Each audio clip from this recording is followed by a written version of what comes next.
Hi, it's Christina with the Sisyphean Journal, kind of car blogging here. Tim Pool sent somebody to March for Life to interview some people largely about the signs they were carrying. And if I had been there, I would have had one of my tombstone signs. And if asked about it, I would have talked about the first 2 abortion deaths I learned about. So Tim Pool, this is for you. Why would I march at March for Life with a sign commemorating a woman who died from a legal abortion? The first 2 women I learned about who died from safe legal abortions were Gloria Aponte and Ellen Williams. And these 2 stories exemplify everything I hate about the pro-choice movement. And hate is exactly the right word to use there. We have Gloria Aponte. Her abortion was performed by Hanan Rotem, who was a member of the National Abortion Federation. Cream of the crop. Oh, they've got these high standards.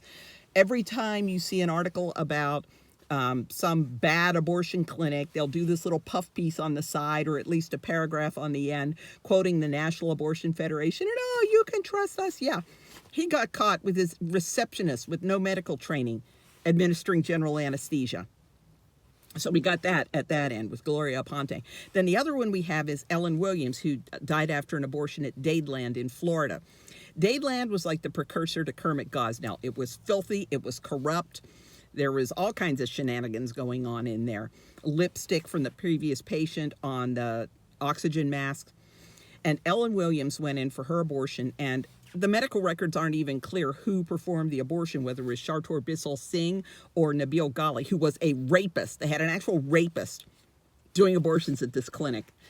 And she came back later, doubled over in pain. And one of these guys, Ghali or Singh, I'm pretty sure it was Ghali, did a second procedure on her and then sent her home with a bottle of oral antibiotics. Well, the reason she was in so much pain is that they had perforated her uterus and her bowel, and she had intestinal contents leaking into her abdomen. She had peritonitis. She died. The Miami Herald did an expose about this clinic, and what happened? The state legislature wanted to crack down on this kind of stuff. What happened?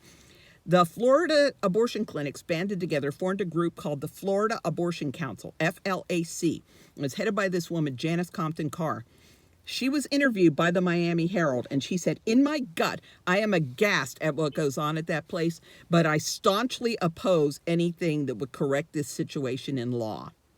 So you have the cream of the crop with a receptionist administering general anesthesia, and then the state trying to shut down a disgusting, seedy abortion mill, and the pro-choice movement banding together to stop it.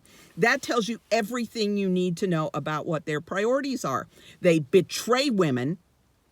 They betray their trust at every turn, and I have a 0 betrayal tolerance.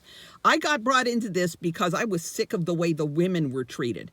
I kind of took it for granted that they were going to kill the babies. But I honestly had believed them when I thought that, well, at least they're trying to take care of the women. No, they're not. They're not. That's a lie. So I wish I had been at March for Life and Tim Pool's person had asked me about my sign.